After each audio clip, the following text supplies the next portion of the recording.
Ansigtet kan lave 10.000 forskellige udtryk, og er det sted på kroppen, der kan vise flest følelser på mindst plads. Men det er ikke en selvfølge for alle. Når jeg har den her ansigtslangelse, så gør det, at jeg ikke er i stand til at kunne vise, hvad jeg føler med mit ansigt. Mimik er et af de vigtigste elementer i den daglige kommunikation. Dit ansigt er din følelsers spejl, og mimikken fungerer som et universelt sprog. Så der er noget om det, når man siger, at smil smitter. Siden vi blev designet som art, har vi primært kommunikeret igennem vores ansigtsudtryk, kropssprog og lyde. Det er kun de sidste 10% af vores tid her på jorden, at vi har haft det talte sprog.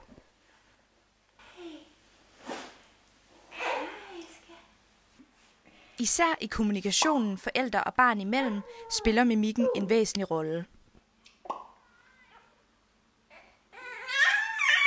Hvor de fleste af os har fået det ind med modermælken, har folk med autisme og skizofreni svært ved at bruge og aflæse ansigtsudtryk. I Danmark fødes der også 1 om året med det sjældne syndrom Möbius. Personer med Möbius har medfødte lammelser på 6. og 7. kranienerve, som blandt andet styrer ansigtsmusklerne og øjets funktioner, og dermed forhindrer dem i at bruge mimikken til at udtrykke følelser. 18-årige Ida Nielsen er en af de ca. 50 danskere med Möbius. Der er mange gange, at folk ikke altid lægger mærke til, hvordan jeg har det. Fordi hvis jeg er ked af det, så kan man jo ikke se det.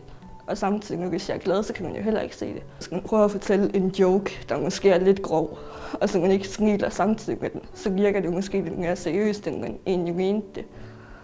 Så på den måde, så kan man godt blive misforstået lidt. Der findes 7 medfødte grundfølelser, der kan aflæses i ansigtet. Glæde. Sådan, de løfter læberne sådan. Man smiler. Smiler virkelig meget. Man kan også se det på smilehullet jo. Mm. Det er et åben mund og sådan nærmest lysende øjne. Vrede. Nogen bliver røde lidt i ansigtet. Ja, munden er kommet. Det samler sig huden her. Afsky. Ansigtet kniber sådan lidt sammen og... Jeg tror, man holder sig for læsen, hvis du ikke lugter sådan lidt. Frygt. Læberne, de rører helt ned. Man kan også komme til at lukke øjnene. Tristhed.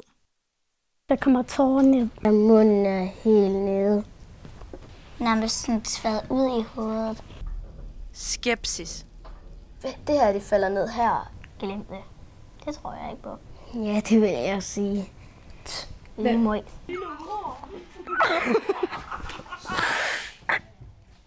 Overraskelse.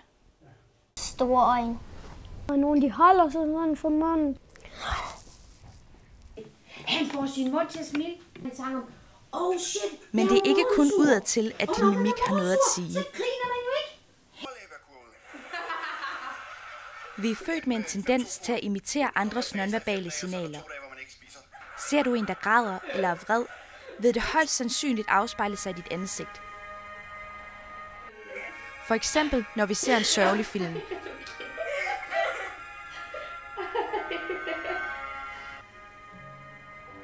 I hjernen har vi noget kaldet spejlneuroner, som gør, at vi ubevidst efterligner andres ansigtsudtryk. Det sender signal til hjernen om, hvordan andre har det, og gør os i stand til at føle empati. Forskning har vist, at folk, der har fået sprøjtet meget botox ind i ansigtet, og dermed lammet en del af deres mimik, er mindre medfølende, fordi de mister evnen til at spejle andre.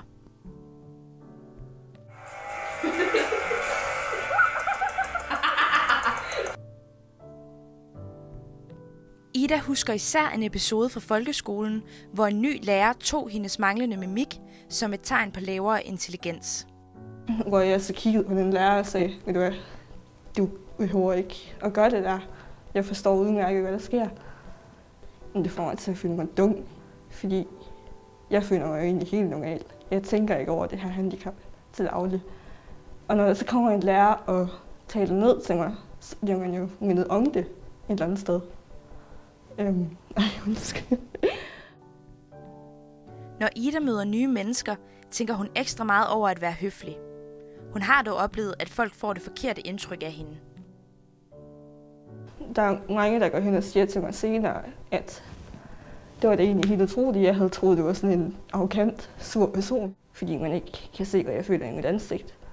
Men det betyder jo ikke, at jeg ikke føler noget. Så viser du dig jo, at den her søde og stille og rolig, og ligesom alle andre. Det var da rart, at de kan se det. At de ligesom kan glemme det ansigt lidt og fokusere på personligheden i stedet for. Flere brancher benytter sig bevidst af evnen til at lægge ansigtet i de rette folder. Politiet skal kunne afsløre en løgner under afhøring, og flere deltager i kurser for at blive bedre til at bruge mimikken aktivt. Mimikken er rigtig vigtig for de forskellige udtryk og de forskellige scenarier, altså forskellige tøj, man bruger osv. Så det er noget udtryk og noget følelse, så det er en væsentlig del af arbejdet. Nok noget af det vigtigste, når man er ude på et shoot. I morgen, ja, endnu en gang tak, fordi vi måtte tage hende med. Mimikken betyder alt, når man spiller teater. Det er den, man skal have ud til publikum. Det er det, der skal få publikum til at føle det, man siger, og i bund og grund også nogle gange føle det, man tænker som rolle. Selvom mange er afhængige af deres mimik, kan Ida godt se de positive sider ved ikke at kunne afspejle sine følelser i ansigtet. På en eller anden måde så er det sådan en fordel nogle gange.